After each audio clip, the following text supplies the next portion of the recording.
আসসালামু আলাইকুম রহমতুল্লাহি ওবরাকাতুহ। আলহামদুলিল্লাহি ওয়াহদা ওয়াসসালাতু ওয়াসসালামু আলা মান লা নাবিয়্যা বা'দা ওয়া আলা আলিহি ওয়া সাহবিহি ওয়া মাওয়ালা। সম্মানিত ভাই ও বোনেরা, আমরা নিয়মিত যে কিতাবের উপরে দার্স শুরু করেছি সেটি হলো আদ-দুরুসুল মুহিম্মা লিআম্মাতিল উম্মাহ। আল্লামা ইমাম আব্দুল আজিজ বিন আব্দুল্লাহ বিন বাস রাহেমাহুল্লাহ কর্তৃক লিখিত এই গুরুত্বপূর্ণ কিতাবটি, যেটি সমগ্র পৃথিবীতে মুসলিম উম্মার কাছে সমাদৃত হয়েছে,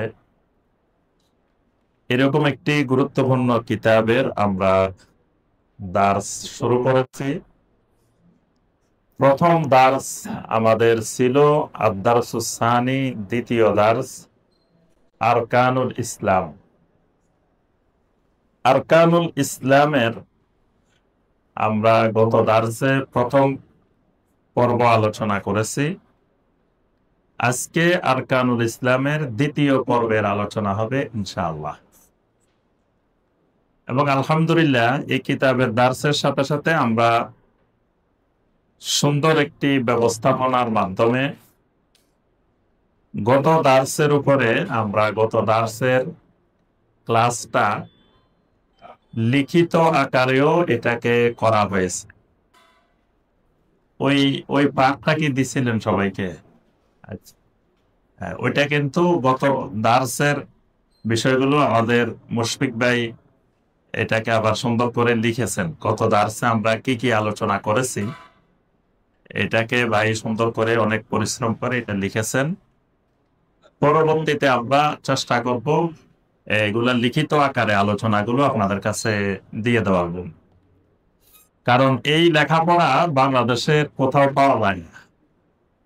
এই লেখাপড়াটা বিরল। অনেকে ইমানের মেহনত 40 বছর 50 বছর করে ফেলছে। যদি জিজ্ঞাসা করেন ভাই লা ইলাহা ইল্লাল্লাহর শর্ত কয়টা, লা ইলাহা ইল্লাল্লাহর রুকন কয়টা, কিছুই বলতে পারে না। তার অর্থ হলো এই লেখাপড়া নাই। তো এই কারণে আমাদের এই ক্লাস, আমাদের এই দার্স খুবই গুরুত্বপূর্ণ, খুবই মূল্যবান একটা ক্লাস। যে ক্লাস আপনি কোনো মসজিদের খুতবায় পাবেন না, কোনো মাহফিলে পাবেন না, খুব বিরল পাওয়াটা।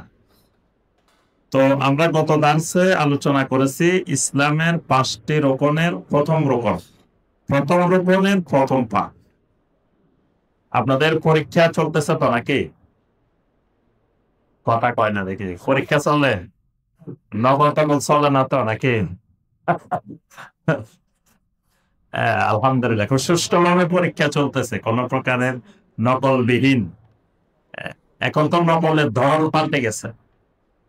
আমাদের জাতীয় বিশ্ববিদ্যালয়ে একটা সারা দেশে জরিপ চালানো হয়েছে তো নকলের ব্যাপারে। নকল আগে যে সিস্টেমে ছিল এখন আর ওই সিস্টেমে নকল নাই, ওইটা সব পরিবর্তন হয়ে গেছে। এখন ছাত্ররা মোবাইল নিয়ে আসে, বিভিন্ন ডিভাইস নিয়ে আসে, বিভিন্ন ধরনের ও আধুনিক অনেকগুলো আছে। মোবাইল লাগে না, বিভিন্ন ভাবে বিভিন্ন জায়গায় রাখে, কানের কাছে রাখে, এই জায়গায় রাখে, বিভিন্ন জায়গায় রাখে, বাস। এখন তো শুধু মোবাইলে চ্যাটজিপিটিতে যায়, প্রশ্নটা বলে দিলে আনসার চলে আসে।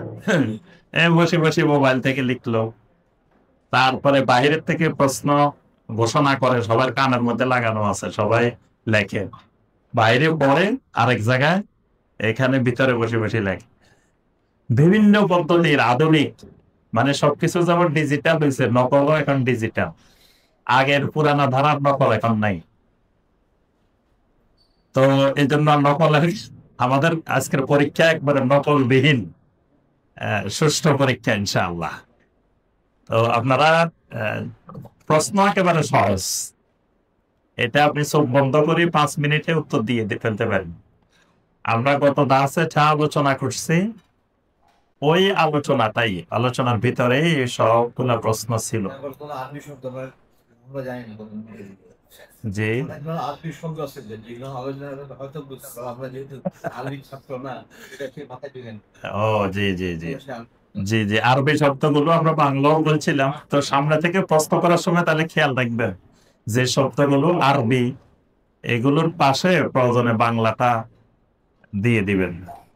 কিছু আছে আরবির বাংলা হয় না, আরবিটাই রাখতে হয়, তাও চেষ্টা করা হবে ইনশাল্লাহ বাংলাটা সহ রাখা। জি জি আর কিছু আরবি শিখতে হবে, কিছু আরবি শব্দ এগুলো শিখা লাগবে, এটা লেখাপড়ার একটা অংশ।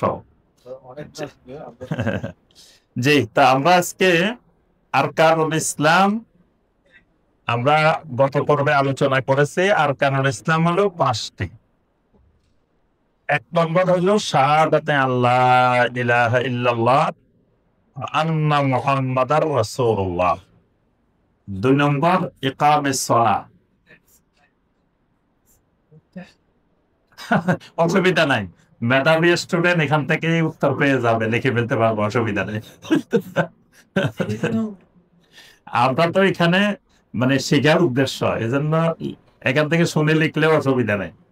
জি, তো দ্বিতীয়টা হলো ইকামেস সালাহ, সালাত কায়েম করা। 3 নম্বরটা ইতা ইজ যাকাত, যাকাত আদায় করা। 4 নম্বর সাওমে রমাদান, রমাদানের সিয়াম পালন করা। 5 নম্বর হলো হজ, হজ্জে বাইতুল্লাহ সম্পাদন করা। তো প্রথম আমরা শাহাদাতে আল্লাহ ইলাহা ইল্লাল্লাহ, এটা আমরা গত পর্বে আলোচনা করেছি যে লা ইলাহা ইল্লাল্লাহ 2টা রোকন আছে, আবার প্রত্যেক রোকনের আন্ডারে 4টা করে অংশ আছে, 4 4 8টা আপনার রোকনের মধ্যে আছে, আর 8টা লা ইলাহা ইল্লাল্লাহ শর্ত আছে। তো এই বিষয়গুলো আমাদের আলোচনা হয়েছে গত পর্বে। আজকে হলো প্রথম পর্ব, যেটি শাহাদাতে আল্লাহ ইলাহা ইল্লাল্লাহ ওয়া আন্না মুহাম্মাদার রাসূলুল্লাহ। প্রথমটা আমরা বলছি শাহাদা। তো শাহাদার বাংলা দরকার নাই। শাহাদা মানে কি? সাক্ষ্য দেওয়া, সাক্ষী। শাহাদা মানে সাক্ষী। তো এটা বাংলা না দিলেও বুঝতে হবে যে শাহাদা 1 নম্বর রকম হলো শাহাদা।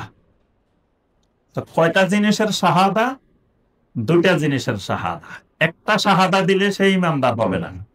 কেউ যদি শুধু সাক্ষী দিল লা ইলাহা ইল্লাল্লাহ, কিন্তু মুহাম্মাদুর রাসূলুল্লাহ সাক্ষী দিবে না, তাহলে সেও ইমানদার না। আবার কেউ সাক্ষী দিল মুহাম্মাদুর রাসূলুল্লাহ সাল্লাল্লাহু আলাইহি ওয়াসাল্লাম, কিন্তু লা ইলাহা ইল্লাল্লাহ সাক্ষী দিবে না, তাহলেও এই লোক মুসলিম হইতে পারবে না। তাহলে 2টা অংশ সাক্ষী দিতে হবে। শাহাদার প্রথম অংশ লা ইলাহা ইল্লাল্লাহ, দ্বিতীয় অংশ মুহাম্মাদুর রাসূলুল্লাহ সাল্লাল্লাহু আলাইহি ওয়াসাল্লাম। এখন লা ইলাহা ইল্লাল্লাহর সাক্ষ্য মানে কি, এটা আমরা আলোচনা করছি, রোকনের মধ্যে শর্তের মধ্যে আসছে। আজকের প্রথম আলোচনা হলো যে শাহাদাতে আম্মা মুহাম্মাদ রাসূলুল্লাহ, যে মুহাম্মদ সাল্লাল্লাহু আলাইহি ওয়াসাল্লাম আল্লাহর রাসূল, এটা সাক্ষী দেওয়ার অর্থ। একজনে জোরে জোরে চিৎকার দিয়ে দিয়ে বলল, ভাইয়েরা সবাই শুনেন, মুহাম্মদ সাল্লাল্লাহু আলাইহি সাল্লাম আল্লাহর রাসূল, মুহাম্মাদুর রাসূলুল্লাহ সাল্লাল্লাহু আলাইহি সাল্লাম। তাহলে কি এই লোক মুসলিম হয়ে গেছে? কি আপনারা কি বলেন, মুসলিম হয়ে গেছে? তার সাক্ষী কমপ্লিট না, এটাই বুঝতে হবে। অনেকে মনে করে এটাই কমপ্লিট, সে যেহেতু মুহাম্মদ রাসূলুল্লাহ সাক্ষী দিছে, কালেমা করছে, উচ্চারণ করে ফেলছে, বাস এটাই মনে হয় তার সাক্ষ্য হয়ে গেছে। আসলে তার সাক্ষ্য হয় নাই। এই সাক্ষ্য মুখে উচ্চারণ করার সাথে সাথে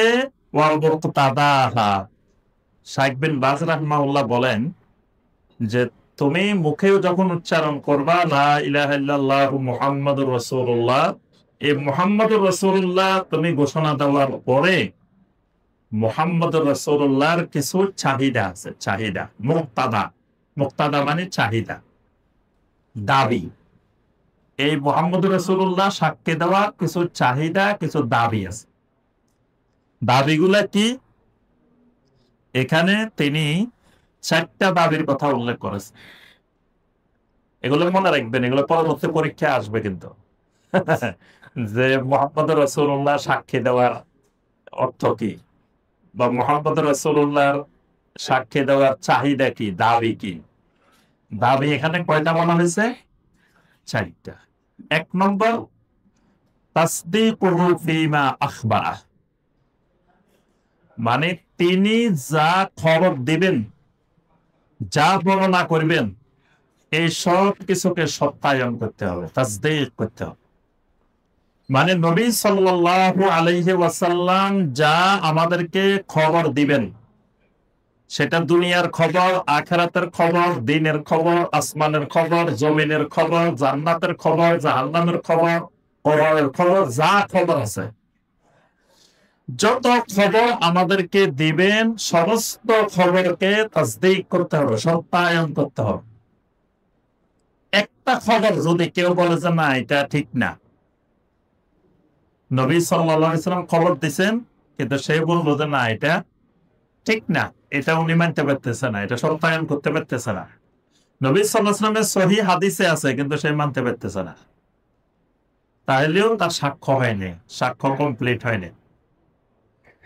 এজন্য নবী সাল্লাল্লাহু আলাইহি ওয়াসাল্লাম আমাদেরকে খবর দিয়েছেন, তিনি মেরাজের রাত্রিতে গেছেন, সেখানে আল্লাহ সুবহানাহু ওয়া তাআলা তার উপরে প্রথমে 50 ওয়াক্ত সালাত তার উম্মতের উপর ফরজ করছেন।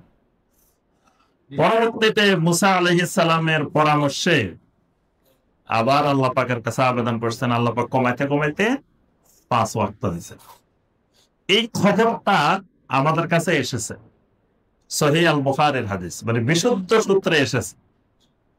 কেউ যদি কয় না এটা কেমনে হয়, 50 ওয়াক্ত নামাজ পড়া যেতে পারে, এটা পড়া জন্য আবার কেমনে আদায় করবে, 24 ঘন্টার মধ্যে 50 ওয়াক্ত কেমনে আদায় করবো, তাহলে তার অর্থ হলো যে নবী সাল্লাল্লাহু আলাইহি ওয়াসাল্লাম যে খবরটা দিয়েছেন সেই খবরটা মানতে পারে নাই, তাহলে তার সাক্ষ্য কমপ্লিট হয়নি, সাক্ষ্য পরিপূর্ণ মানে। এগুলো আমরা ব্যাখ্যা করব। প্রথমে আমরা 4টা এই সাক্ষীর 4টা দাবি, 4টা চাহিদা। 1 নম্বর তাসদীকুহু ফীমা আখবারা, মুহাম্মদুর রাসূলুল্লাহ সাল্লাল্লাহু আলাইহি ওয়াসাল্লাম যা খবর দিবেন তা সত্যায়ন করা। 2 নম্বর ওয়া তাআতুহু ফীমা আমারা, তিনি যা কিছু নির্দেশ দিবেন তার আনুগত্য করা। মুহাম্মদুর রাসূলুল্লাহ সাল্লাল্লাহু আলাইহি ওয়াসাল্লাম যা নির্দেশ দিবেন সেটা মেনে নেওয়া, সেটা আনুগত্য করা, এটা 2 নম্বর চাহিদা। 3 নম্বর ওয়া ইজতিনাবু মা নাহা আনহু ওয়া জাযার, তিনি যা কিছু থেকে নিষেধ করেছেন, যেই ব্যাপারে তিনি ভীতি প্রদর্শন করেছেন, এটা থেকে দূরে থাকা, এটা 3 নম্বর দাবি। 4 নম্বর ওয়া আল্লা ইউবাদাল্লাহু ইল্লা বিমা শারাআহুল্লাহু আযজা ওয়া জাল ওয়া রাসূলুহু সাল্লাল্লাহু আলাইহি ওয়াসাল্লাম, আল্লাহ এবং আল্লাহ রাসূল সাল্লাল্লাহু আলাইহি ওয়াসাল্লাম যেটাকে শরীয়ত হিসাবে নির্ধারণ করেছেন ওই পদ্ধতিতে আল্লাহর গোলামি করতে হবে, আল্লাহর ইবাদতটা করতে হবে। আল্লাহ এবং আল্লাহ রাসূল যেই পদ্ধতিতে করতে বলছেন সেই পদ্ধতিতে করতে হবে। এই 4টা হলো মুহাম্মদ রাসূলুল্লাহ সাল্লাল্লাহু আলাইহি ওয়াসাল্লামের সাক্ষ্য দেওয়ার কি চাহিদা। এটাকে সবাই বুঝতে পারছেন? কথা বলেন না, মনে বুঝেন। কেউ না বুঝতে পারলে বলবেন যে আমি বুঝি নাই, তাহলে আরেকবার বুঝাও। বুঝেন নাই কে? জি ঠিক আছে, বুঝেন নাই বলাতে কোনো সমস্যার কিছু নাই, নাও বুঝতে পারেন, কোনো অসুবিধা নেই। কেউ যদি মুহাম্মদুর রাসূলুল্লাহ সাল্লাল্লাহু আলাইহি ওয়াসাল্লাম এটা সাক্ষ্য দেয়, কালেমা পড়লো, সে সাক্ষ্য দিল, এই সাক্ষ্য দেওয়ার মাধ্যমে সে মুসলিম হবে। এখন সাক্ষ্য মানে কি? সাক্ষ্য মানে সে খালি মুখে ঘোষণা দিল আর সাক্ষ্য হয়ে গেছে, বিষয়টা এরকম না। এখানে বলা হচ্ছে কেউ যদি মুহাম্মদুর রাসূলুল্লাহ সাল্লাল্লাহু আলাইহি ওয়াসাল্লাম এটা সাক্ষী দেয়, তাহলে এই সাক্ষীর দাবি হলো 4টা। এই 4টা শর্ত সে যদি পূরণ করে তাহলে সাক্ষীটা কমপ্লিট হবে, না হয় সাক্ষী কমপ্লিট হবে না, সাক্ষী অসম্পূর্ণ থেকে যান। 1 নম্বর তাসদীকুহু ফীমা আখবারা, নবী সাল্লাল্লাহু আলাইহি সাল্লাম যা খবর দিবেন, যা বর্ণনা করবেন সব সত্য হিসাবে মেনে নিতে হবে, সত্যায়ন করতে হবে। এটা 1 নম্বর দাবি। 2 নম্বর দাবি ওয়া তাআতুহু ফীমা আমারা, তিনি যা কিছু নির্দেশ দিবেন তার নির্দেশগুলো আমরা সহিহ হাদিসে পাবো। যা যা নির্দেশ দিবেন এগুলো মেনে নেওয়া, এগুলোর আনুগত্য করা। একটা নির্দেশও অমান্য করলে সাক্ষ্য কমপ্লিট হবে না, সাক্ষ্য পরিপূর্ণ হবে না।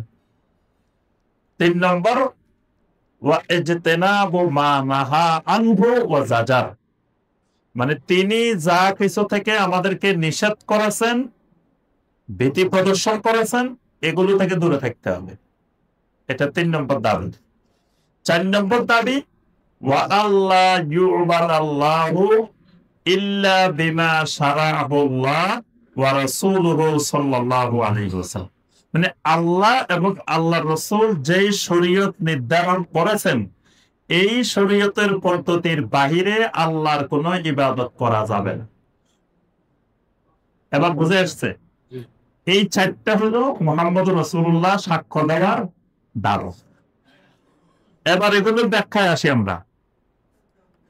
1 নম্বর যেটা তাসদীকুহু ফীমা আখবারা, তিনি যা খবর দিবেন সেটা সত্যায়ন করা, সেটা মেনে নেওয়া। এটার অর্থ কি? এটার অর্থ হলো যে প্রথম কথা, আল্লাহ রাব্বুল আলামিনের সাক্ষ্যটা মুহাম্মদুর রাসূলুল্লাহর সাক্ষ্য ছাড়া কমপ্লিট হবে না। কেউ যদি আসে আপনাকে বলে যে লা ইলাহা ইল্লাল্লাহ, এটার অর্থ কি? বাংলা অর্থ কি? আল্লাহ ছাড়া সত্য কোনো মাবুদ। আরবি অর্থ কি? যে লা মা'বুদা বিহাক্কিন ইল্লাল্লাহ। আচ্ছা, এখন এখানে একটা প্রশ্ন জাগবে, আল্লাহ ব্যতীত সত্য কোনো মাবুদ নাই। ধরুন আমি আপনাদেরকে আসি ঘোষণা দিলাম, দেওয়ার পরে আপনাদের মনে একটা প্রশ্ন জাগবে। আপনারা যখন আমাকে প্রশ্ন করবেন যে শাইখ এটা আপনি জানলেন কেমনে? আল্লাহ ছাড়া যে সত্য কোনো মাবুদ নাই এটা আপনি জানছেন কিভাবে? আমার উত্তর হবে, এটা আমি জানছি মুহাম্মদ সাল্লাল্লাহু আলাইহি ওয়াসাল্লাম থেকে। আমি নিজেও জানতাম না, তার থেকে জানছি। এবার আপনারা আমাকে দ্বিতীয় প্রশ্ন করবেন, আচ্ছা মুহাম্মদ সাল্লাল্লাহু আলাইহি ওয়াসাল্লাম তিনিও তো মানুষ, তিনিও তো বাশার, আপনিও বাশার, তো আপনি জানলেন না, উনি জানলো কেমনে? এটা হলো আপনাদের আমার কাছে দ্বিতীয় প্রশ্ন। তখন আমার উত্তর হবে, আমি ইমাম হোসেন খালি বাশার, কিন্তু যে মুহাম্মদ সাল্লাল্লাহু আলাইহি ওয়াসাল্লাম থেকে আমরা জানছি তিনি মুহাম্মাদুর রাসূলুল্লাহ, তিনি আল্লাহ রাব্বুল আলামিনের রাসূল। এই কারণে উনি জানছেন। আমি রাসূল না, নবী না, এই জন্য আমি জানতে পারি। তাহলে আমাদের এই জানার উৎস, জানার সোর্সটা, মানে আল্লাহর তাওহীদটা জানার সোর্স, আল্লাহর তাওহীদের দলিল মুহাম্মদুর রাসূলুল্লাহ সাল্লাল্লাহু আলাইহি ওয়াসাল্লাম। বুঝে আসছে? তাহলে লা ইলাহা ইল্লাল্লাহর সাক্ষ্য ততক্ষণ পর্যন্ত পরিপূর্ণ হবে না যতক্ষণ পর্যন্ত না কেউ মুহাম্মদুর রাসূলুল্লাহ সাল্লাল্লাহু আলাইহি ওয়াসাল্লামের সাক্ষ্য না দেয়। লা ইলাহা ইল্লাল্লাহর সাক্ষ্যটা মুহাম্মদুর রাসূলুল্লাহ সাল্লাল্লাহু আলাইহি ওয়াসাল্লামের সাক্ষ্যের সাথে সম্পৃক্ত। এটা বুঝে আসছে? আচ্ছা, এবার আসেন, প্রথম কথা আমরা বলছি যে তাসদীকুহু ফীমা আখবারা, মুহাম্মদ সাল্লাল্লাহু আলাইহি ওয়াসাল্লাম যা বলবেন তা সত্যায়ন করতে হবে, যা আদেশ দিবেন সেটা মানতে হবে, যা নিষেধ করবেন সেটা থেকে দূরে থাকতে হবে, এবং আল্লাহর ইবাদত করতে হলে তার পদ্ধতির বাহিরে কোনো ইবাদত করা যাবে না। এই ব্যাপারে আল্লাহ রাব্বুল আলামিন সূরা আন-নিসার 64 নম্বর আয়াতে বলছেন, ওয়ামা আরসালনা মির রাসূলিন ইল্লা লিইউতাআ বিইযনিল্লাহ। আমি জমিনে যখনই কোন রাসূল প্রেরণ করি, কোন রাসূল পাঠাই, এর একমাত্র উদ্দেশ্য হলো আল্লাহর হুকুমে দুনিয়ার মানুষেরা ওই রাসূলের আনুগত্য করবে। মানে রাসূল পাঠানোর উদ্দেশ্যটাই হলো যে মানুষ রাসূলের আনুগত্য করবে, আনুগত্যের জন্য রাসূল পাঠানো হয়। তাহলে রাসূল কারো রিসালাত মেনে নেওয়া মানে তার আনুগত্য মেনে নেওয়া। যে মুসা আলাইহিস সালামকে আল্লাহ পাক রাসূল পাঠাইছেন, ওই যুগের মানুষ মুসা আলাইহিস সালামকে মেনে নেওয়া, রিসালাত মেনে নেওয়ার অর্থ হলো মুসা আলাইহিস সালামের আনুগত্য করা। ইব্রাহিম আলাইহিস সালামের রিসালাত মেনে নেওয়া মানে ইব্রাহিম আলাইহিস সালামের আনুগত্য করা। ঈসা আলাইহিস সালামের রিসালাত মেনে নেওয়া মানে ঈসা আলাইহিস সালামের আনুগত্য করা। অর্থাৎ যেই রাসূল আল্লাহ যখন পাঠান, আল্লাহ পাক বলেন আমি রাসূল পাঠাই একমাত্র এই উদ্দেশ্যে যে দুনিয়ার মানুষেরা আমার রাসূলের আনুগত্য করবে। আচ্ছা, কোন ব্যক্তির আনুগত্যটা তখনই পরিপূর্ণ হয় যখন তিনটা জিনিস বিদ্যমান থাকে। তিন জিনিস বিদ্যমান থাকলে এটার নাম আনুগত্য। তিন জিনিস কি? প্রথমে যে তিনটা বলা হয়েছে, তিনি যা খবর দিবেন, খবর, আদেশ, নিষেধ, এই তিনটা মানলে এটার নাম আনুগত্য, এটার নাম তাআত। খবর, আদেশ, নিষেধ, মানে উনার আনুগত্য করা মানে উনি যা খবর দিবেন এটাকে মেনে নিতে হবে, উনি যা আদেশ দিবেন এটাকে মেনে নিতে হবে, উনি যা নিষেধ করবেন এটাকে মেনে নিতে হবে। এটার নাম হলো তাআত, এটার নাম হলো আনুগত্য। এজন্য আপনার মুহাম্মদ রাসূলুল্লাহ সাল্লাল্লাহু আলাইহি ওয়াসাল্লামের সাক্ষ্য মেনে নেওয়ার অর্থ হলো তার খবর মেনে নেওয়া, তার আদেশ মেনে নেওয়া, তার নিষেধ মেনে নেওয়া। সূরা আল হাশরের ৭ নম্বর আয়াত, এখানে আল্লাহ পাক আরো স্পষ্ট করে বলছেন, ওয়ামা আতাকুমুর রাসূলু ফাখুযুহু ওয়ামা নাহাকুম আনহু ফান্তাহু। তোমাদেরকে রাসূল যা দেন, যা প্রদান করেন, ফাখুযুহু, সেটা তোমরা গ্রহণ করো। ওয়ামা নাহাকুম আনহু, যা থেকে রাসূল তোমাদেরকে নিষেধ করেন, মানা করেন, ফান্তাহু, সেটা ছেড়ে দাও, সেটা থেকে দূরে থাকো। তাহলে রাসূল যা করতে বলবেন, যা ধরতে বলবেন সেটা ধরবা,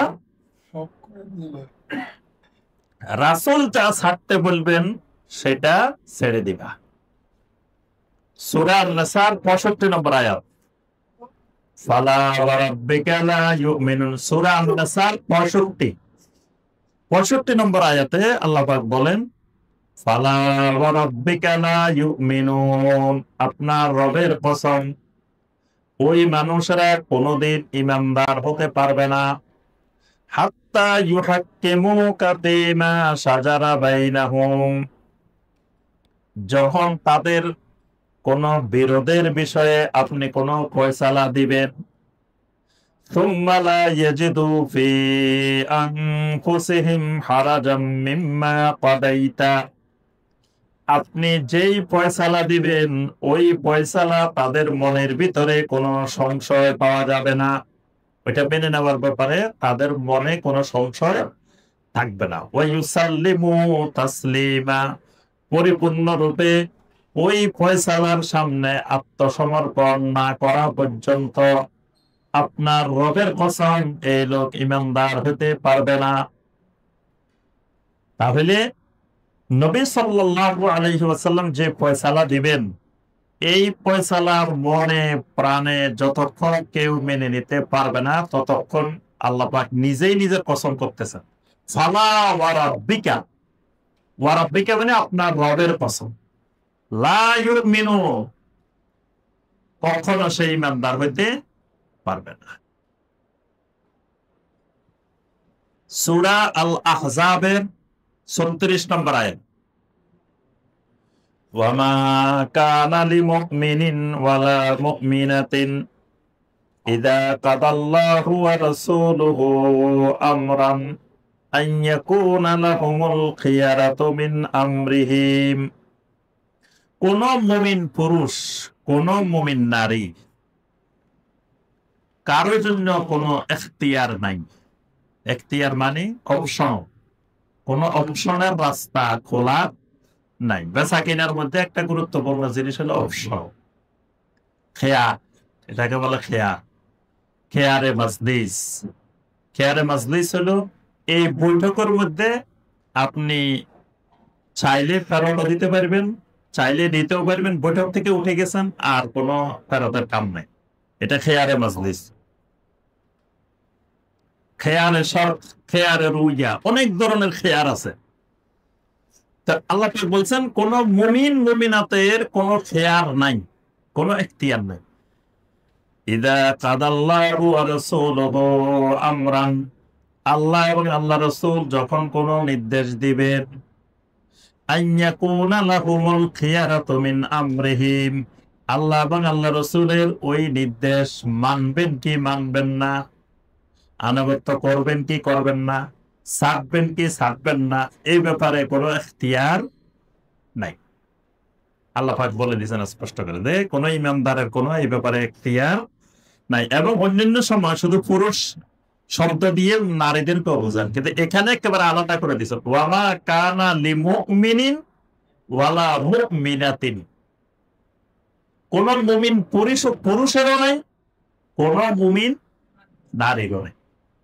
দুটাকে আলাদা করে দিয়েছেন। মুমিন পুরুষেরও এখতিয়ার নাই, কোন মুমিন মহিলার নারীরও এখতিয়ার নাই। আল্লাহ এবং আল্লাহ রাসূল ফয়সালা দিলে, সিদ্ধান্ত দিলে সেটা মানতেই হবে, সেটা না মানার বা কোন ধরনের অপশন নাই। এখন মাঝে মাঝে কেউ বলতে পারে যে আনুগত্য তো আল্লাহর করবো, রাসূলের আবার কেন? বর্তমানে ওই যে আহলে কোরআন নামক ইমান বিধ্বংসী কুফরি চক্রান্ত, তারা এই কথাটা বলে যে আনুগত্য করতে হবে আল্লাহ, আবার রাসূলের আনুগত্য কেন? তো রাসূলের আনুগত্য এই জন্যই আল্লাহ পাক সূরা আন-নিসার ৮০ নম্বর আয়াতে আল্লাহ পাক বলে দিয়েছেন, মান ইউতিইর রাসূলা ফাকাদ আতা আল্লাহ। আল্লাহ বলেন যে আমার রাসূলের আনুগত্য করবে সে আমি আল্লাহরই আনুগত্য করব। এখানে একেবারে স্পষ্ট করে বলে দিয়েছেন, কেউ যদি আমার রাসূলের আনুগত্য করে সে আমি আল্লাহরই আনুগত্য করব।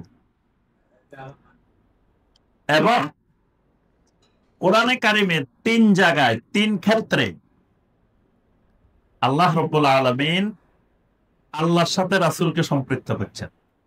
এটা মনে রাখবেন, এটা পরীক্ষা আসার মতো প্রশ্ন। ৩ ক্ষেত্রে আল্লাহ শুধু একা আল্লাহর কথা বলেন না, সাথে রাসূলের কথা বলছেন। ৩টা ক্ষেত্রে। ১ নম্বর ঈমানের ক্ষেত্রে। কোরআনে যত জায়গা দেখবেন আল্লাহ ঈমান আনতে বলছেন, খালি আল্লাহর উপরে ঈমান আনতে বলেন নাই, সাথে বলছেন আমিনু বিল্লাহি ওয়া রাসূলিহি ইন্নামাল মুমিনুনা আল্লাযীনা আমানু বিল্লাহি ওয়া রাসূলিহি। আমানু বিল্লাহি ওয়া রাসূলিহি, আল্লাহর সাথে রাসূলকে একত্রে বলা হয়েছে। কিসের ক্ষেত্রে? ঈমানের ক্ষেত্রে।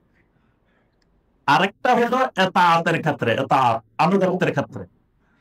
১ নম্বর ঈমানের ক্ষেত্রে, ২ নম্বর আনুগত্য। যত জায়গায় আল্লাহর আনুগত্য করতে বলা হয়েছে, সাথে রাসূলের আনুগত্যের কথা বলা হয়েছে।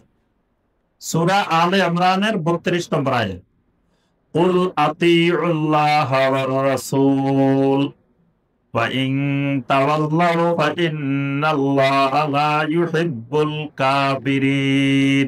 রাসূল আপনি ঘোষণা দেন আতিউল্লাহ ওয়ার রাসূল, আনুগত্য করো আল্লাহ এবং রাসূলের। যদি আনুগত্য করতে অস্বীকার করো, প্রত্যাখ্যান করো আনুগত্যকে, তা আল্লাহ কাফেরকে পছন্দ করেন না। তার অর্থ আল্লাহর আনুগত্য অস্বীকার করলেও কাফের, রাসূলের আনুগত্য অস্বীকার করলেও আল্লাহ পাক ফতোয়া দিয়েছেন কাফের। সূরা আল আহজাবের ৭১ নম্বর আয়াত, সেটা আমরা সবসময় খুতবার শুরুতে তেলাওয়াত করি। ওয়ামান ইউতিউল্লাহা ওয়া রাসূলাহু ফাকাদ ফাযা ফাওজান আযীমা। ওয়ামান ইউতিউল্লাহা ওয়া রাসূলাহু, যে আল্লাহ এবং তার রাসূলের আনুগত্য করবে সে মহানভাবে বিজয়ী হবে, মহান সফলতা লাভ করবে। আল্লাহ এবং রাসূলের আনুগত্য করবে, আনুগত্যের ক্ষেত্রে আল্লাহ এবং রাসূল একসাথে। সূরা আন-নিসা ৫৯ নম্বর আয়াত, ইয়া আইয়ুহাল্লাযীনা আমানু আতিউল্লাহা ওয়া আতিউর রাসূলা ওয়া উলিল আমরি মিনকুম। আতিউল্লাহা ওয়া আতিউর রাসূলা, তাহলে ২ নম্বর কিসের ক্ষেত্রে? আনুগত্যের ক্ষেত্রে। ৩ নম্বর মহব্বতের ক্ষেত্রে, মহব্বত ভালোবাসা। কোরআনে যত জায়গায় আল্লাহকে ভালোবাসতে বলা হয়েছে, আল্লাহর সাথে রাসূলের কথা বলছে, শুধু আল্লাহকে ভালোবাসতে বলা হয়নি, আল্লাহর সাথে আল্লাহর রাসূলকেও ভালোবাসতে বলা হয়েছে। এই জন্য দেখবেন মহব্বতের যত আয়াত আছে, সূরা তাওবার ২৪ নম্বর আয়াত, বড় আয়াত, কুল ইন কানা আবাউকুম ওয়া আবনাউকুম ওয়া ইখওয়ানুকুম ওয়া আযওয়াজুকুম ওয়া আমওয়াল ওয়া আশীরাতুকুম ওয়া আমওয়ালুন ইকতারাফতুমুহা ওয়া তিজারাতুন তাখশাউনা কাসাদাহা ওয়া মাসাকিনু তারদাউনাহা আহাব্বা ইলাইকুম মিনাল্লাহি ওয়া রাসূলিহি। আহাব্বা ইলাইকুম মিনাল্লাহি ওয়া রাসূলিহি, আল্লাহ এবং রাসূলের মহব্বতের চাইতে যদি তোমার কাছে তোমার মা বাবার মহব্বত, ছেলে মেয়ের মহব্বত, ভাই বোনের মহব্বত, স্বামী স্ত্রীর মহব্বত, তোমার আত্মীয় স্বজনের মহব্বত, তোমার সম্পদের মহব্বত, ব্যবসা বাণিজ্যের মহব্বত, বাড়িঘরের মহব্বত বেশি হয়, তাহলে আল্লাহর ফয়সালা আসা পর্যন্ত অপেক্ষা কর। কঠিন হুমকি দিচ্ছেন আল্লাহ পাক এখানে। তো এখানে এই মহব্বতের কথা বলতে গিয়ে আল্লাহ পাক আল্লাহ এবং রাসূলকে একসাথে বলছেন ভালোবাসার ক্ষেত্রে, মহব্বতের ক্ষেত্রে। এইভাবে দেখবেন কোরআনে কারিমে আরো অনেক আয়াত আছে। সূরা আল আরাফের ১৫৭, ১৫৮, তারপরে সূরা আল ফাতহের ৭-৮, এগুলোর মধ্যে আল্লাহ এবং রাসূলের মহব্বত একসাথে বলা হয়েছে। তাহলে মনে থাকবো কয় ক্ষেত্রে আল্লাহর সাথে রাসূলকে সম্পৃক্ত করা হয়েছে? ৩ ক্ষেত্রে। কি কি ক্ষেত্রে? ঈমান, আনুগত্য, মহব্বত। ঈমান, আনুগত্য, মহব্বত। আগামী পরীক্ষা ইনশাআল্লাহ তাতে ১০০ পান। এখনই পড়া মুখস্থ হয়ে দাও, তাহলে পরীক্ষা ১০০ পাইবেন ইনশাআল্লাহ। তাহলে ৩ ক্ষেত্রে মনে রাখতে হবে, ৩ ক্ষেত্রে আল্লাহ সুবহানাহু ওয়া তাআলা রাসূলকে একসাথে কি করছেন? সম্পৃক্ত করেছেন। তো সূরা আন-নিসার ৮০ নম্বর আয়াতে আল্লাহ পাক বলে দিয়েছেন, মান ইউতিউর রাসূলা ফাকাদ আতা আল্লাহ, যে আমার রাসূলের আনুগত্য করবে সে আমি আল্লাহরই আনুগত্য করবে। সূরা আলে ইমরানের ৩১, কুল ইন কুনতুম তুহিব্বুনাল্লাহা ফাত্তাবিউনি ইউহিব্বুকুমুল্লাহু ওয়া ইয়াগফির লাকুম যুনুবাকুম।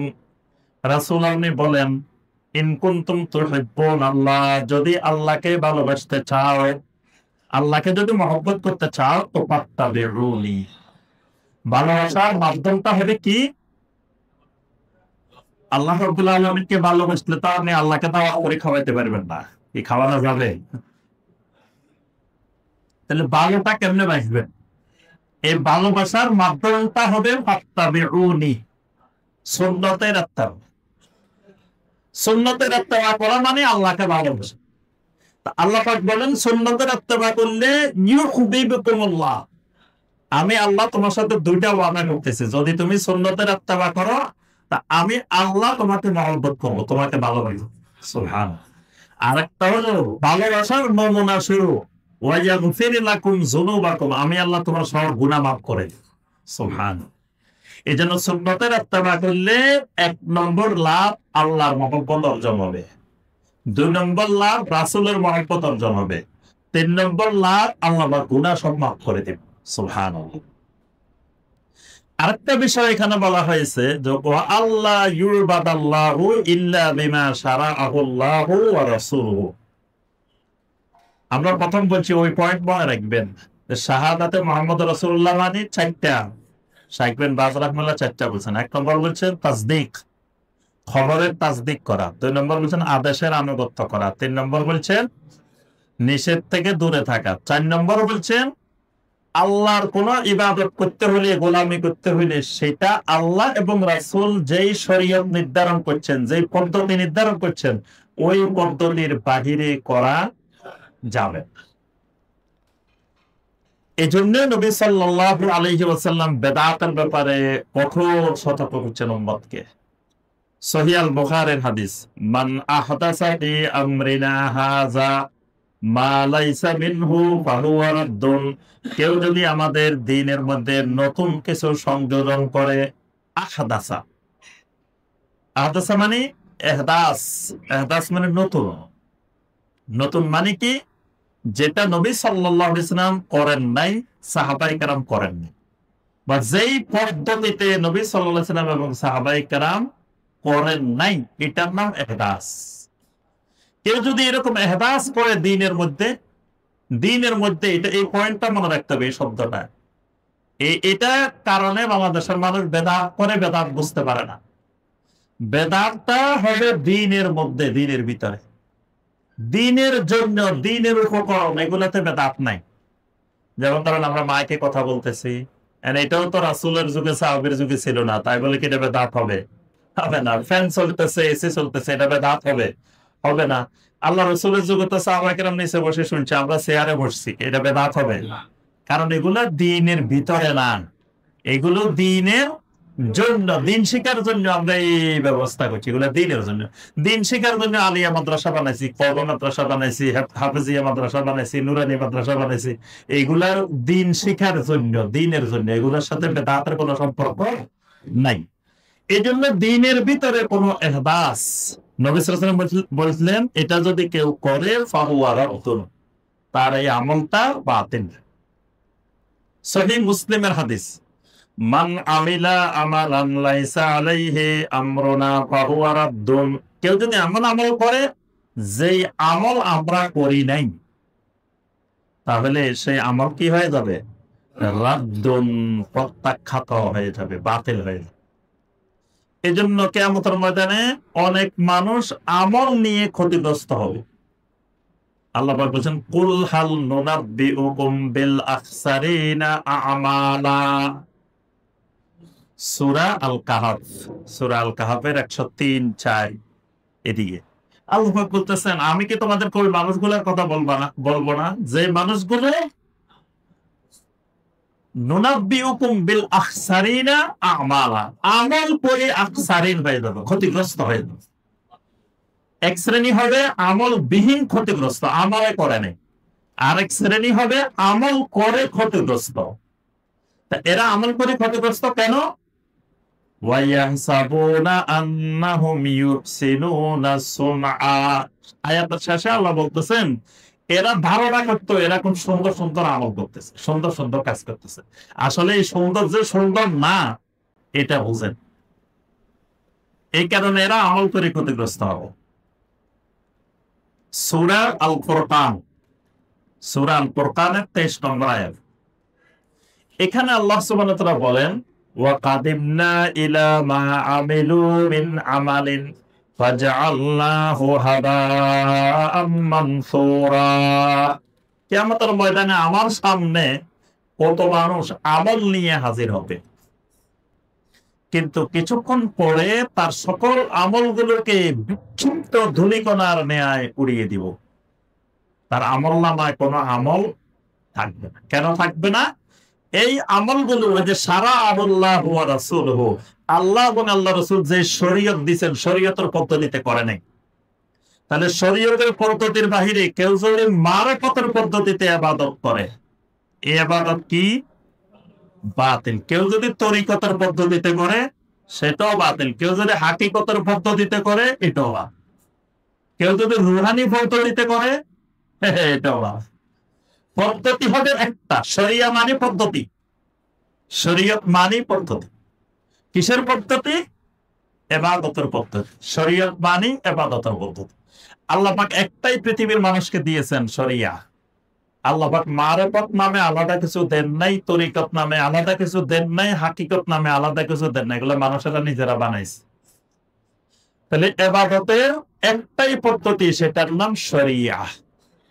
শরিয়া লিকুল্লিন জাআলনা মিনকুম শিরআতাম ওয়া মিনহাজা। আল্লাহ বলেন প্রত্যেক নবীকে আমি শরীয়ত দিছি এবং মানহাজ দিছি।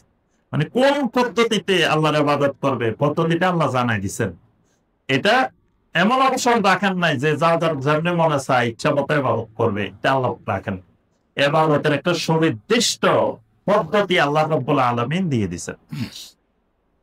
একটা হাদিস নবী সাল্লাল্লাহু আলাইহি ওয়াসাল্লাম জীবনে এতবার বলছেন, যেটা আর কোন হাদিস এতবার বলেন নাই। সেটা কোনটা? বেদাতের হাদিস। আম্মা বা'দ ফাইন্না খায়রাল হাদিসি কিতাবুল্লাহ ওয়া খায়রাল হাদী হাদিয়ু মুহাম্মাদিন সাল্লাল্লাহু আলাইহি ওয়াসাল্লাম ওয়া শাররাল উমুরি মুহদাসাতুহা ওয়া কুল্লু বিদআতিন দালালাহ। এটা এতবার বলছেন, আর কোন হাদিস জীবনে নবী সাল্লাল্লাহু আলাইহি ওয়াসাল্লাম এতবার বলেন নাই। এখানে বেদাতের ব্যাপারে উম্মতকে সতর্ক করছেন, কারণ বেদাত উম্মত বুঝতে পারবে না, এটা নবী সাল্লাল্লাহু আলাইহি ওয়াসাল্লাম বুঝতে পারতেছিলেন। কারণ বেদাত দেখতে সুন্দর দেখা যায়, উম্মত মনে করে অসুবিধা কি, খারাপের কি করতেছে, এটা ভালো কাজ করতেছে। নাচি নাচি লাপাই লাপাই জিকির করতেছে, কয় এখানে খারাপের কি, জিকির এরা করতেছে। এখানে কি হে খারাপ কিছু করতেছে? জিকির করতেছে। মিলাদ করতেছে, কমি এখানে খারাপের কি করলো, এখানে তো সে রাসূলের গুণগান করতেছে, এটাতে খারাপ। তারপরে এইভাবে যত বিদআত, সকল বিদআত মানুষ মনে করে এগুলো তো সুন্দর, এখানে খারাপের কিছু তো দেখি না। এই খারাপের কিছু দেখে না, এই জন্য মানে তার মধ্যে খারাপ চিনার মতো জ্ঞান নাই, এই জন্য সে চিনে না। এই জন্যই নবী সাল্লাল্লাহু আলাইহি ওয়াসাল্লাম বারবার উম্মতকে বেদাতের ব্যাপারে সতর্ক করছেন। এবং ওই হাদিসটা ইরবাদ ইবনে সারিয়া রাদিয়াল্লাহু তাআলার হাদিস। নবী সাল্লাল্লাহু আলাইহি ওয়াসাল্লাম একদিন সকালবেলায় ফজরের সালাত আদায় করলেন, এরপরে সাহাবীদেরকে এমন এক নসিহত করলেন, জারাবাত মিনহাল উয়ুন, সবার চোখে পানি চলে আসলো, অন্তরগুলা সব নরম হয়ে গেল। তখন এক সাহাবী উঠে দাঁড়াই বললেন, ইয়া রাসূলুল্লাহ সাল্লাল্লাহু আলাইহি ওয়াসাল্লাম, মনে হয় এটা আপনার বিদায়ী খুতবা, আর মনে হয় জীবনে আমাদেরকে খুতবা দিতে পারবেন না, আপনি একটু আমাদেরকে ওসিয়ত করেন। তখন নবী সাল্লাল্লাহু আলাইহি ওয়াসাল্লাম আরো কিছু ওসিয়ত করলেন। ওই ওসিয়তের মধ্যে বললেন যে অচিরেই, এই বেশি দিন হবে না, অচিরেই ফাসাইয়ারা মানে কিছুদিনের মধ্যেই ইখতিলাফান কাসীরা, তোমরা আমার পরে অনেক ইখতিলাফ দেখতে পাবে। এই ইখতিলাফ মানে বেদাত, মানে রাসূলের পদ্ধতি বাদ দিয়ে অন্য পদ্ধতিতে ইবাদত শুরু করে দিবে মানুষ। তখন তোমরা কি করবা? ওয়া আলাইকুম বিসুন্নতি ওয়া সুন্নাতিল খুলাফাইর রাশিদিনাল মাহদিয়্যিন। তখন তোমরা আমার সুন্নাত এবং হেদায়েত প্রাপ্ত খুলাফায়ে রাশিদিনের সুন্নতকে তোমরা শক্ত করে ধরবা। কেমনে ধরবা? তামাসসাকু বিহা। প্রথম বলছেন তামাসসাকু বিহা, এটাকে শক্ত করে ধরবা। এরপরে আরো বলছেন খালি শক্ত করে ধরলে হবে না, কারণ পরিস্থিতিটা এত জটিল হবে, তুমি ধরলেও টান মারি ছিঁড়ে ফেলবো। কারণ তখন সুন্নতকে মানুষ মনে করবে ফিতনা, বেদাতকে মনে করবে সুন্নত। এখন তুমি সুন্নত ধরছো, তোমার সুন্নতকে সমাজের লোকেরা এমন ভাবে টান মারবে তুমি ধরে রাখতে পারবা। এজন্য রাসূল সাথে শিখিয়ে দিয়েছেন, ওয়া আদু আলাইহা বিন নাওয়াজিস। খবরদার ধরার সময় আবার মারির দাঁত, সামনের দাঁত দিয়ে ধরিও না। ধরবে কোন দাঁত দিয়ে? মারির দাঁত দিয়ে। কারণ সামনের দাঁত দিয়ে ধরতে ওই বেদাতিরা এমন ভাবে টান মারবে, তোমার দাঁত ভাঙ্গি সুন্নত চলে যাবে, ধরে রাখতে পারবে না। মারির দাঁত দিয়ে ধরলে যত টানা টানো তোমার এটা ছুটবে না। এই জন্য আল্লাহ রাসূল সাল্লাল্লাহু আলাইহি ওয়াসাল্লাম বলেন, কোন দাঁত দিয়ে ধরবে সেটাও উম্মতকে শিখিয়ে দিয়ে গেছেন। দেখেন সুবহানাল্লাহ, সুন্নতটা কোন দাঁত দিয়ে ধরতে হবে। এই দাঁত দিয়ে সানায়া রুবায়া এগুলো দিয়ে ধরলে হবে না, ধরতে হবে নাওয়াজিস, মারির দাঁত। কারণ মারির দাঁতটাই হলো সবচাইতে শক্ত, এটা দিয়ে ধরলে আর সহজে পানি তোমার থেকে সুন্নত বের করতে পারবে না। এরপরে নবী সাল্লাল্লাহু আলাইহি ওয়াসাল্লাম খবরদার বেদাত থেকে দূরে থাকবা, কারণ ইন্না কুল্লা মুহদাসাতিন বিদআহ ওয়া কুল্লা বিদআতিন দালালাহ। আমরা সবাই জানি সূরা মুলকের 2 নম্বর আয়াত, সূরা মুলকের 2 নম্বর আয়াত আল্লাহ পাক বলছেন আল্লাযী খালাকাল মাউতা ওয়াল হায়াতা লিয়াবলুয়াকুম আইয়ুকুম আহসানু আমালা। জীবন আর মরণ আল্লাহ সৃষ্টি করছেন কেন? তোমাদেরকে পরীক্ষা করবে তোমাদের মধ্যে কে সুন্দর আমল করে, আহসান আমল করে। বেশি আমল করে এটা বলেন নাই, বলছেন কি আহসান আমল করে। তো ফুদাইল বিন আয়াদ রাহিমাহুল্লাহ বলেন যে শোনো, এখানে আহসানু আমালার অর্থ হলো আখলাসুহু বা আসওয়াবু। এখানে সুন্দর আমল মানে আখলাসুহু ওয়া আসওয়াবু। তো সবাই জিজ্ঞেস করলেন ইয়া আবা আলী ওয়া আখলাসুহু ওয়া আসওয়াবু, আপনি যে বললেন আমলটা হতে হবে আখলাসুহু ওয়া আসওয়াবু, এটার মানে কি? তিনি বলেন তুমি যে আমলটা করবা এই আমলের মধ্যে 2টি কোয়ালিটি থাকতে হবে, 2টি গুণ সম্পন্ন হতে হবে। একটা গুণ হলো খালেস আর একটা গুণ হলো সাওয়াব। আখলাসুহু ওয়া আসওয়াবুহু মনে রাখবেন শব্দ দুটা। আহসান যে ওজনে ওই ওজনে আখলাস আসওয়াব, মানে খালেস হতে হবে, সাওয়াব হতে হবে। খালেস মানে কি একনিষ্ঠ, আর সাওয়াব মানে সঠিক। সাওয়াব মানে সোয়াব দিয়ে, সাওয়াব মানে সঠিক। তোমার আমলটা একনিষ্ঠ হতে হবে, আবার আমলটা কি হতে হবে সঠিক হতে হবে। যদি তোমার আমল হয় ইজা কানা খালিসা ওয়া লাম ইয়াকুন সাওয়াবান লাম ইউকবাল, তোমার আমল খালেস, তুমি আল্লাহর জন্য করছো কিন্তু আমলের সঠিক পদ্ধতিতে হয়নি, লাম ইউকবাল, তোমার এই আমল কবুল হবে না। বাংলাদেশের অধিকাংশ মানুষের আমল করে ইখলাস ঠিক আছে, আল্লাহর জন্য করে, কিন্তু পদ্ধতি ঠিক নেই, লাম ইউকবাল। দেখবেন নামাজ পড়ে কার জন্য পড়তেছে? আল্লাহর জন্য পড়তেছে, কিন্তু সে নামাজের পদ্ধতি ঠিক নেই। একজন একজনের থেকে 2 হাত দূরে দাঁড়াইছে, একজন মনে চাইছে সামনে দাঁড়াইছে, একজন মনে চাইছে এখানে দাঁড়াইছে, যার মনে জন্য চাইছে পদ্ধতি ঠিক নেই, কিন্তু তার নিয়ত ঠিক আছে, খালেস ভাবে আল্লাহর জন্য, তার এই ইবাদত কবুল হবে না।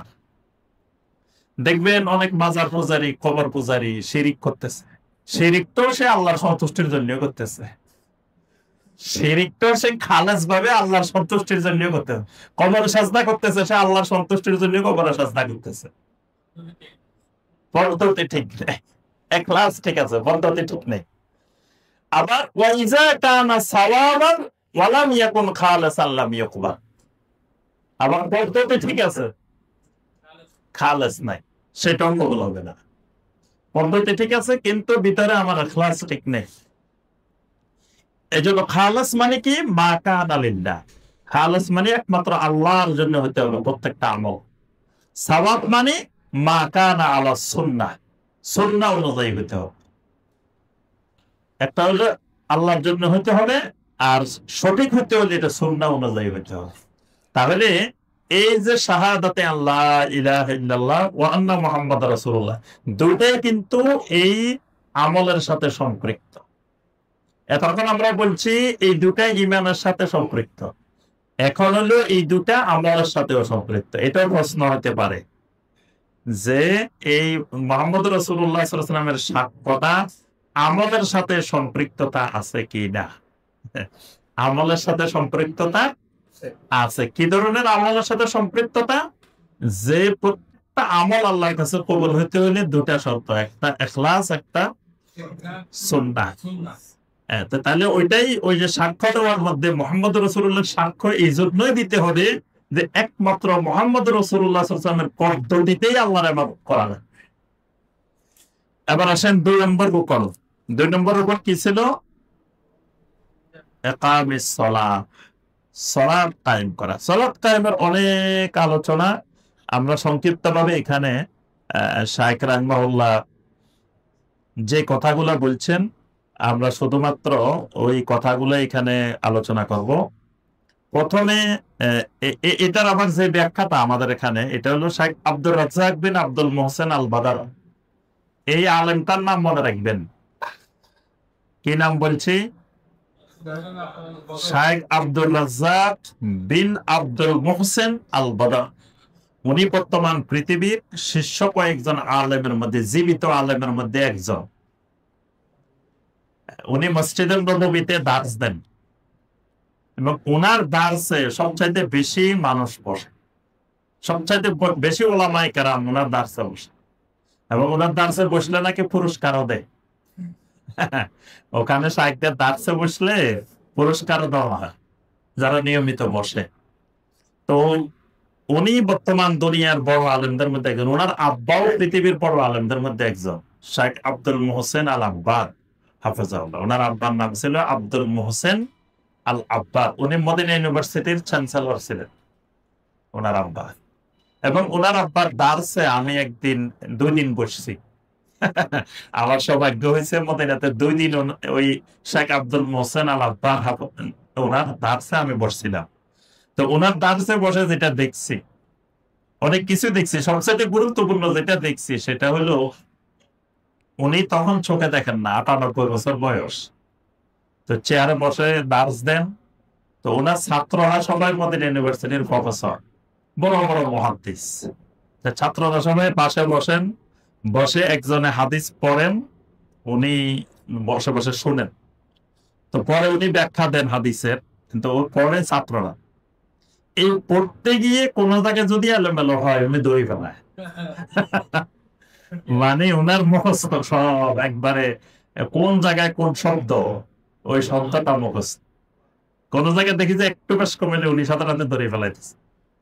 আবার আরেকটা জিনিস দেখছি যেটা আমাদের বাংলাদেশের কোন মুহাদ্দিসের মধ্যে এরকম নাই, সেটা হলো ওই যে হাদিসের যে সনদের মধ্যে যে বর্ণনাকারীরা থাকেন, অমুকের থেকে অমুক, অমুকের থেকে অমুক, একই নামে অনেক রাবি থাকে। তো উনি এরকম নামগুলো আসলে তো বলি দেন এখানে যে রাবিটা, এটা কার ছেলে, কার নাতি, বাড়ি কোথায়, কি, তার ব্যাপারে একটা বর্ণনা দিয়ে দেন। তাহলে বোঝা গেল ওনার খালি হাদিসের ভিতরে হাদিসের বিষয় যে মুখস্থ এমন না, বর্ণনাকারীরা কে কোন জায়গার, কে কার ছেলে, কার কি, সেগুলো তার মুখস্থ। মানে এক ব্যতিক্রমী। আলেম কাকে বলে, এলেম কি জিনিস, মানে এইসব ব্যক্তিদের, এসব আমাদের মজলিসে না বসলে কেউ বুঝতে পারে না। ওইটাকে আমি সবসময় বলি, আমার ওই যে ফুফাতো ভাই, এখনো উনি জীবিত আছেন, মুফতি আলিমুল্লাহ হাফিজাহুল্লাহ।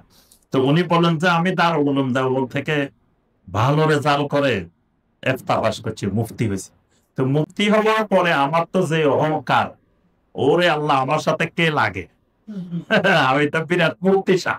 দেখবেন আমাদের দেশে মুফতি সাহ, মুফতি সাহেব পানি তো বিশাল কিছু। এখন উনি সৌদি আরব গেছে, এখন উনি একজনের কাছে শুনলো যে আজকে মসজিদে শাইখ বিন বাজ আসবে। তো উনি মনে করছে শাইখ বিন বাজ আবার আমার সামনে কি, আমি তো বিশাল এলেমওয়ালা, আমি তো মুফতি সাহেব। তো কয়েকজন বললো যে চলেন শাইখ বিন বাজের দার্সে একটু যাই। তো কই গেলাম, যাই, যখন বসলাম উনি দার্স শুরু করছেন, এবার দেখি যে ওনার এলেমের দিকে তাকাইলে আমার মাথার টুপি খুলি পড়েছে। মানে এলেম এত অসু, তাকাইতে গেলে আমার টুপি পিছনের দিকে পড়ে যায়। ওনার এলেম বোঝার মতো, ওনার ছাত্র হওয়ার মতো যোগ্যতা তখন আমার মধ্যে নাই। তারপরে আমার অহংকার গেছে যে আসলে আলেম কাকে বলে। বাংলাদেশে আমরা যারা এই বেশি গর্ব করে, অহংকার করে, এরা হয়তো কুয়ার ব্যাগ, মানে সাগর থেকে নাই, মহাসাগর থেকে নাই, বাংলাদেশের মধ্যে পড়ে আছে। বাংলাদেশের মধ্যে কেউ পড়ে থাকলে কোনোদিন আলেম বুঝবে না আলেম কি জিনিস, এলেম কি জিনিস। সেই যদি পৃথিবীর বিভিন্ন দেশে যায়, বিশেষ করে মদিনার আমাদের মজলিসে যদি কেউ বসে, তাহলে সে বুঝতে পারবে না এলেম কাকে বলে, এলেম কি জিনিস। তা আমি যে কথাটা বলছিলাম যে শেখ আব্দুর রাজ্জাক বিন আব্দুল মুহসিন আল বদর, তিনি এই কিতাবটার ব্যাখ্যা করছেন, শেখ বিন বাজের এই কিতাবের ব্যাখ্যা করছেন। তো উনি ব্যাখ্যা করতে গিয়ে যে হাদিসগুলো আনছেন, আমরা শুধু ওগুলো আলোচনা করতেছি, এর বাইরে আর যাইতেছি না। এখানে সলাতের ব্যাপারে তিনি প্রথমে একটা হাদিস আনছেন, মুসনাদে আহমদের হাদিস, এবং এটা দারিমির মধ্যে আছে, বাইহাকের মধ্যে আছে, ইবনে হিব্বানের মধ্যে আছে, অনেক জায়গায় আছে। হাদিসটা হলো আল্লাহ রাসূল সাল্লাল্লাহু আলাইহি ওয়াসাল্লাম বলেন, মান হাফাজা আলাইহা কানাত লাহু নূরান ওয়া বুরহানান ওয়া নাজাতান ইয়াউমাল কিয়ামাহ। যে ব্যক্তি সালাতের হেফাজত করবে, যে ব্যক্তি 5 ওয়াক্ত সালাতের হেফাজত করবে, এটা কিয়ামতের দিন তার জন্য নূর হবে। সুবহানাল্লাহ, কিয়ামতের দিন তার জন্য নূর হবে। ওয়া বুরহানান, তার জন্য দলিল হবে।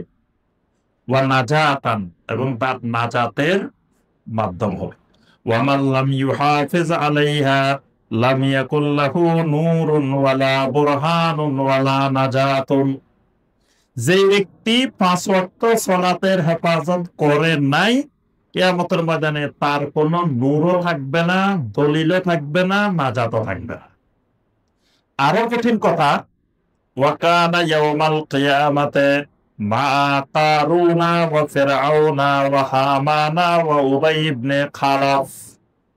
নবী সাল্লাল্লাহু আলাইহি ওয়াসাল্লাম কয়েকজনের নাম ধরে ধরে বলছেন, যে 5 ওয়াক্ত সালাতের হেফাজত করে নাই, তার কিয়ামত হবে কারুনের সাথে, ফেরাউনের সাথে, হামানের সাথে, উবাই ইবনে খালাফের সাথে। নাউযুবিল্লাহ। তাহলে বাংলাদেশে যে দিব্যি আরামে সব আশেকে রাসূলেরা বসে রয়েছে, নামাজ পড়ে না, নামাজ নাই, ইমান ঠিক আছে। বাংলাদেশে এই লোক, আমি নামাজ পড়ি না, কি হয়েছে, আমার ইমান তো ঠিক আছে। এই ইমানদার যারা নামাজ নাই, ইমান লই বসে আছে, এদের হাসরে লোকের সাথে, ফেরাউনের সাথে, কারুনের সাথে, হামানের সাথে, উবাই ইবনে খালাফের সাথে।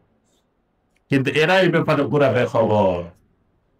আমি ওই দিন আমাদের গ্রামের বাড়িতে গেছি, তো যাওয়ার পরে ফজরের সলাতে যাই, দেখি যে মুসল্লির সংখ্যা মাত্র 2 জন। আমরা ঢাকা থেকে গেছি 2 জন, এলাকা থেকে আসছে 2 জন। আর মুয়াজ্জিন সাহেব তো আজান দেওয়া লাগবো, নয়তো মুয়াজ্জিন পাওয়া মুশকিল। সে আসতো কিনা সেটা পরে, সেটা আজান দিতে হবে, আসা লাগবে। আপনার তাহলে এই যে 2 জন মুসল্লি, আমি বাড়ি যাওয়ার আগে আমার কাছে একদিন এলাকার কয়েকজন ফোন দিচ্ছেন, বলতেছেন যে এলাকায় কিছু কথাবার্তা চলতেছে, যে এই মসজিদে এইভাবে খুতবা হয় কেন, ইমাম সাহেব এইভাবে রাফল ইয়াদান করে কেন, আমিন জোরে বলে কেন, এগুলো নিয়ে কথাবার্তা হচ্ছে।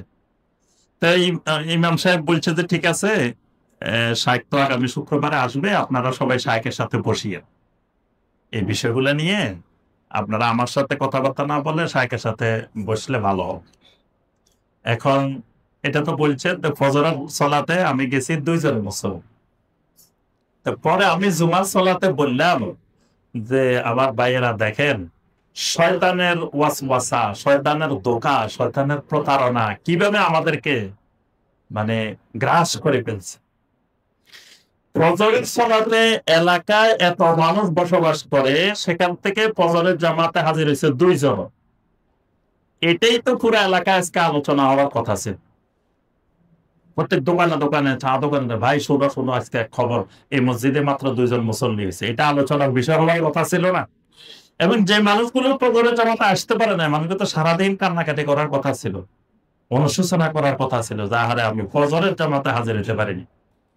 এটা নিয়ে এলাকার একটা মানুষের মধ্যে কোনো অনুশোচনা দেখা যায় নাই, কোনো আলোচনা দেখা যায় নাই, কোনো কথাবার্তা দেখা যায় নাই। দিব্যি আরামে সবাই চলাফেরা করতে, কথাবার্তা চলতেছে কি নিয়ে? আমিন নিয়ে, আর ওইটা নিয়ে। শয়তান কোন জায়গায় লুঙ্গি করে পাকড়ি বান্ধা ফেলছে। ফজরের জামাতে আসে নাই, সে জাহান্নামে যাবে, সে মুনাফিক, এ ব্যাপারে কোনো সন্দেহ নেই। এটা আমিন জোরে বলছে না, আসতে বলছে, এটার দ্বারা নামাজ বাতিলও হবে না, নামাজের কিছু হবে না, জাহান্নামেও যাবেন, সেটা আলোচনা চলতেছে দোকানে দোকানে। কিন্তু ওই যে ফজরের নামাজে 2 জন এসছে, এটা নিয়ে কোনো আলোচনা পর্যালোচনা নাই। শয়তান কোথায় নিয়ে গেছে, ওয়াসওয়াসা, শয়তানের ধোঁকা, প্রতারণা, মানুষ কিভাবে পড়ে আছে। যে বিষয় নিয়ে আলোচনা করার কথা ছিল, সেই বিষয়ে কোনো আলোচনা নেই। আর যে বিষয় প্রাসঙ্গিক না, অপ্রাসঙ্গিক, সেই বিষয় নিয়ে মানুষ মহাব্যস্ততার মধ্যে আছে। এটাই হলো ইন্দাল ইনসান আলা ফি খুসর, মানুষ ক্ষতিগ্রস্ততার মধ্যে আছে। তাহলে যে মানুষগুলো নামাজ না পড়ে, এই দেশের 95% উপরে মুসলমান 5 ওয়াক্ত নামাজ পড়ে না। বাংলাদেশের 3 লক্ষের উপরে মসজিদগুলো খালি পড়ে থাকে, 5 ওয়াক্ত নামাজে মুসল্লি নেই, জুমার দিন জায়গা হয় না। মসজিদ বানানো হয় জুমাকে কেন্দ্র করে, মানে জুমার জন্য। এই যে দোতলা, তিনতলা, চারতলা মসজিদ কি জন্য? জুমার নামাজের জন্য। মানে মনে হচ্ছে মুসলিমদের মূল নামাজ একটাই, জুমার নামাজ। এটা ঠিক আছে, মুসলমান ঠিক আছে, হাজিরা দিছে। মানুষ বলে 3 দিন হাজিরা না দিতে পারলে মুসলমানের নাম হাজিরা কাটা থেকে কি হয়? কাটা যায়। শয়তানের কত বড় ধোঁকা! এর নাম কত আগে কাটা গেছে, নামে তো নাই। নাম থাকলে না কাটা যাইব, আগে তো ভর্তি হইতে হইব। ভর্তি হইলে না নাম কাটা যায়, তো ভর্তি হয় নাই, নামে ওখানে, নামে নাই, কাটা যাওয়ার তো কোনো প্রশ্নই ওখানে। তাহলে এদের হাসার হবে, দেখেন নবী সাল্লাল্লাহু আলাইহি ওয়াসাল্লামের কথা, এটা আমাদের কারো কথা না। কারুনের সাথে, ফেরাউনের সাথে, হামানের সাথে, উবাই ইবনে খালাফের সাথে। এরপরে নবী সাল্লাল্লাহু আলাইহি ওয়াসাল্লাম বলছেন, আল আহাদুল্লাযী বাইনানা ওয়া বাইনাহুমুস সালাহ ফামান তারাকাহা ফাকাদ কাফার। আমাদের মাঝে আর কাফের মুশরিকের মাঝে অঙ্গীকার হলো সালাত। সালাত যদি কেউ সালাত ছেড়ে দেয়, ফাকাদ কাফার, সে কাফের হয়ে গেল, কুফরি করবে।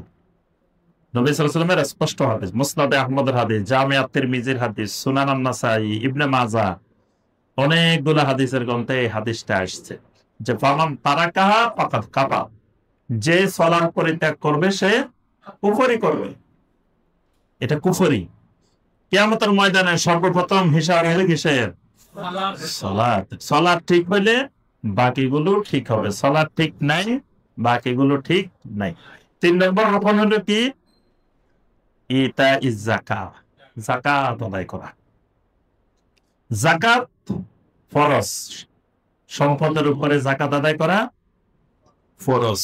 যত জায়গায় আল্লাহ সুবহানাহু ওয়া তাআলা সালাতের কথা বলছেন, আকিমুস সালাহ বলছেন, তত জায়গায় আল্লাহ সুবহানাহু ওয়া তাআলা সাথে ওয়া আতুজ যাকাত, যাকাত আদায় করা।